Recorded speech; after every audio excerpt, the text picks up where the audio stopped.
Alright, I get asked a lot about how I mark queens, and I was in this colony and saw her, and she's not marked, so I thought I'd go ahead and do a quick video on marking her, if I can find her again, if she didn't leave this frame.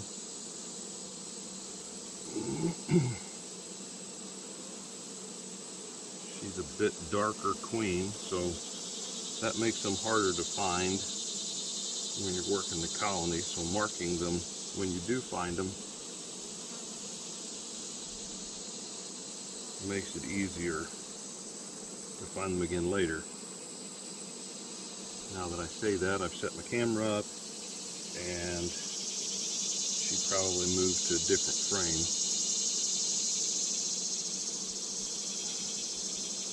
where she's just hiding.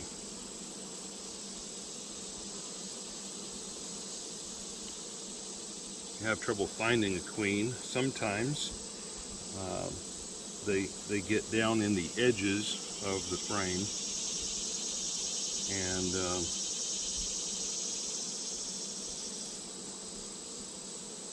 normally when I'm looking for them, they're usually wandering around independent of all the rest of the bees, but of course this one, like I said, was a little darker.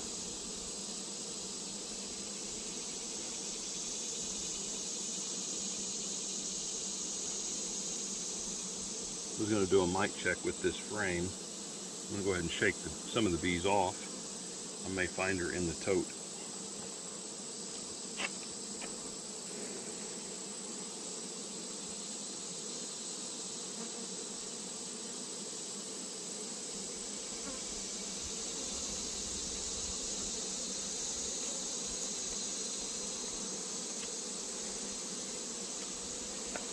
Notice that this frame has a lot of what they call bald face brood. So this has been capped, uncapped, and I guess they'll recap it, but that interrupts the mite's breeding cycle, and so it's kind of their way of controlling the mite population. So both sides are like that.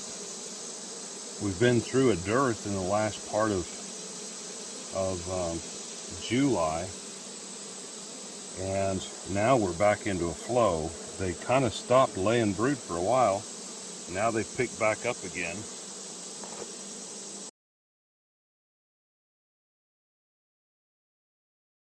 Of course, it would have been a perfect time for a mite treatment, but I was on vacation during the cool season, and which made it nice for vacation, but I missed my opportunity to treat. I said, unless she moved to a different frame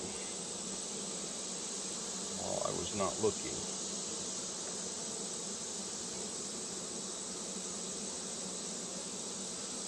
I do not see her. I'm pretty sure she'd stand out pretty obviously. And quite spread out right there. So I'm going to go ahead and scoop some bees out of this for a mite sample.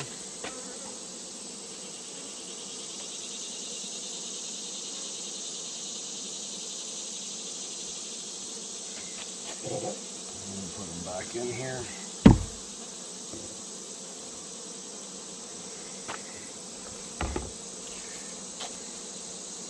Alright, one thing that I'm noticing right now as I look through this colony, and I guess I've looked at six of the 10 frames. She was, of course, on the, I got to the 6th one, and it was back to a little bit of honey, and the next one had cat brood, so I went back and picked that frame up, and that's when I found her. I'm going to check the previous frame for her. But what I was going to say is I noticed that with this honey flow that is going on, they started putting nectar in the brood area. And when I was here, when I collected honey before we went on vacation, I went around and put the wet supers back on all the colonies so that they would have a place. I knew that there was a cooler spell coming, and they were still bringing in just a little bit of nectar at the time.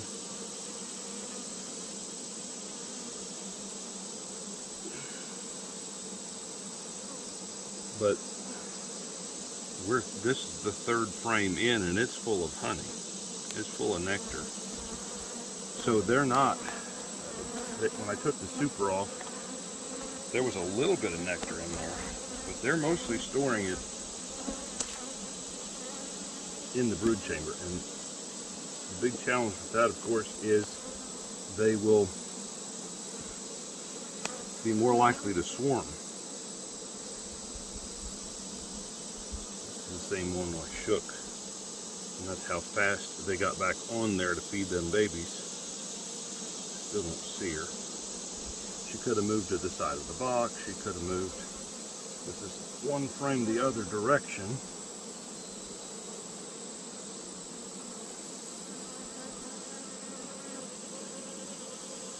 Like I said, she was a dark queen, strong striping. So she looks a lot like all the rest of them. And then of course she's double their length.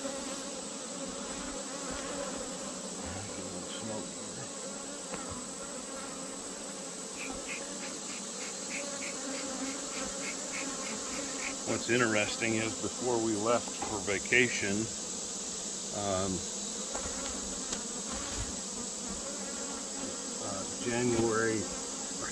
July the 30th, I guess, is when we left.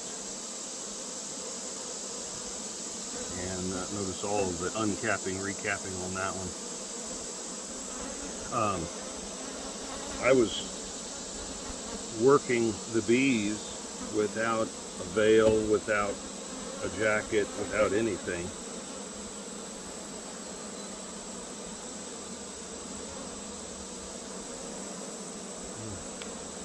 I guess even when I first came back, they were still quite calm. I guess I'm not going to see her and show you how to mark a queen, but anyway, the last 2 days, as I've been working the colonies, they've been a whole lot more defensive. So this was the outside frame, and it is full of nectar. I think what I'm going to do is I have some deep boxes here. I'm going to give them some empty frames in the bottom, and then give them to bring some of these frames of nectar and honey up one, and I'll go ahead and put an excluder. They had an excluder over this box anyway, but I'll go ahead and put the excluder on, put the super, and then put these frames of honey up above that yet, and hopefully that will give them some room. I'm just going to put these back here on the concrete. Go ahead and pull out 2 or 3 frames of all honey.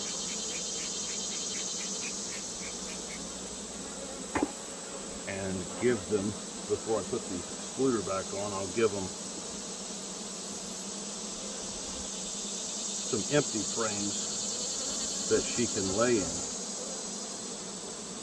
But before I take these above, I will, and this is all honey, I don't see any brood at all. I'm going to shake all the bees off of it so that I don't end up with a queen up there. Because that would have a lot of pollen in it.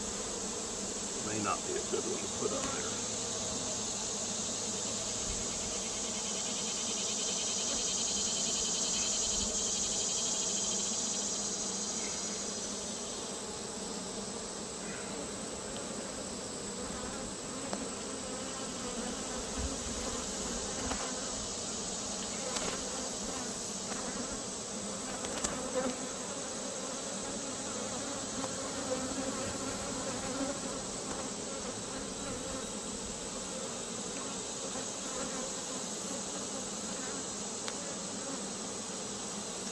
have eggs on it.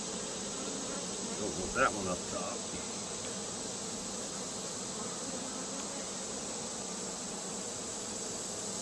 The reason I don't want to put pollen up top is because if I come back and extract that later,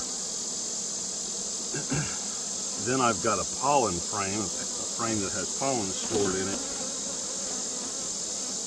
and I really need that to be on the bees over the winter and into the spring. So they need it, the pollen that is, and if I store that, then the wax moths and the hive beetles are going to attack it, and then I've got a problem. Who knows, I might accidentally see a queen while I'm going through here. This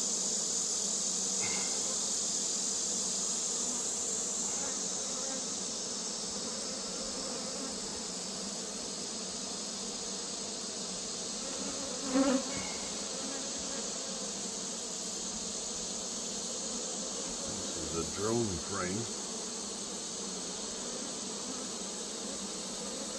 Plastic is formed for drones, and there's a bunch of drones in it.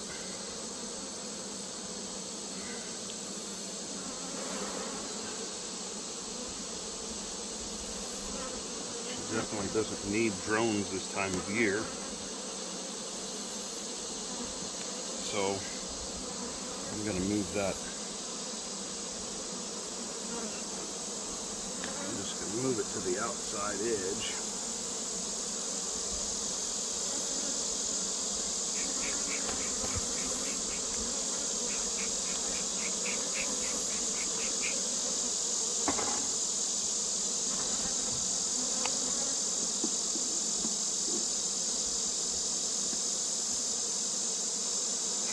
Being an outside frame, very likely, yeah, it's got some pollen in it as well.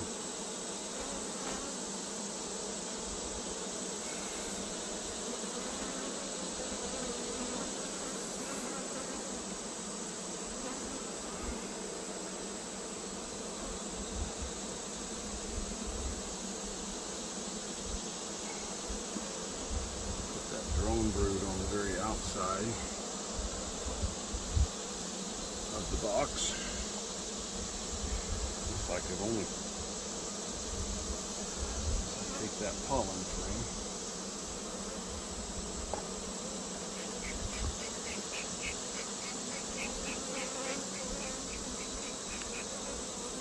They have a nice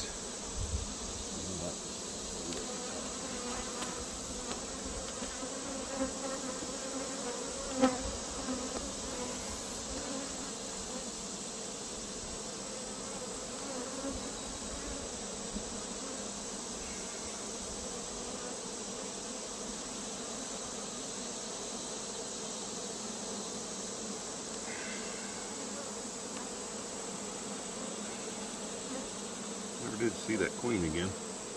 Alright, this one had some pollen, but I am going to go ahead and move this one up. I'll get 2 empties.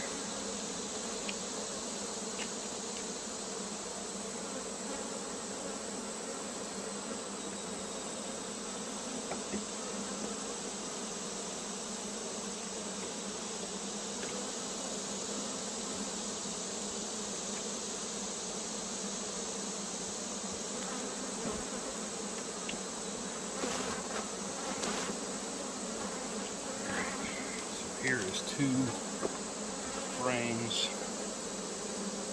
of drawn foundation. I'm going to put one on this side of the brood nest, and then I'll put one on the other side of the brood nest. There's a bunch of bees.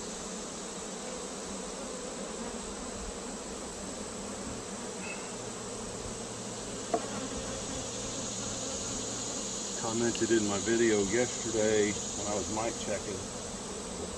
Normally this time of the year they quit laying because it's hot and nectar flow is done. but for some reason this year we still have a nectar flow.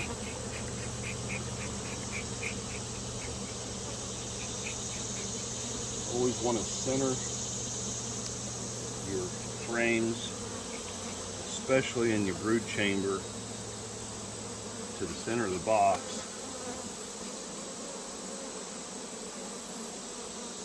Otherwise they build propolis and then you won't end up being able to get your box closed. Alright, so queen's in the bottom. We're going to put this excluder on. Try to be as gentle as I can, careful as I can to not squish any more bees. It happens. Here's the honey super that was on that. Let's reset that on here. And then we're going to put a deep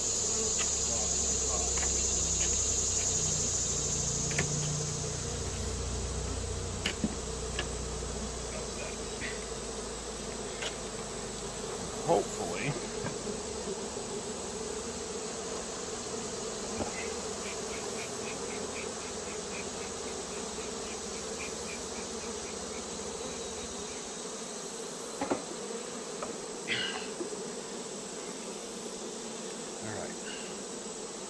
with this honey all the way up high.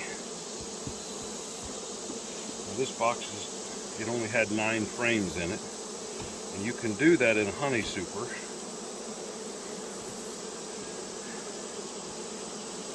You can space them out. They will propolis it, but with a honey super you're going to process the honey anyway. And of late, I started selling the propolis on eBay. People like that for health reasons and medicine, making tinctures and throat sprays. And, all right, so I'm just going to space those out.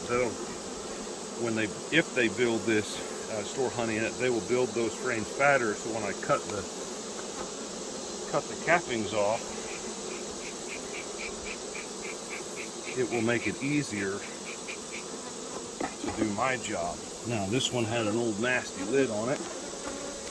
My daughter helped me and made some new nice lids and painted them. So I'm going to take this lid and I'm going to pull my feeder cap out.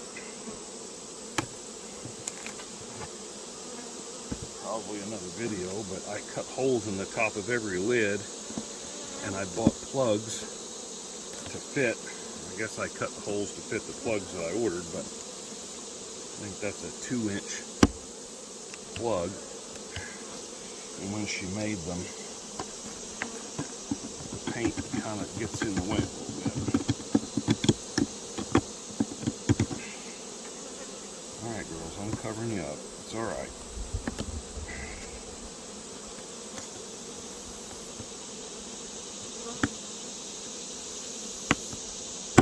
There we go. So when I feed, I put a bucket on the top, pull that plug, and they can feed right through the lid. Cuts down robbing. So, alright, that's that.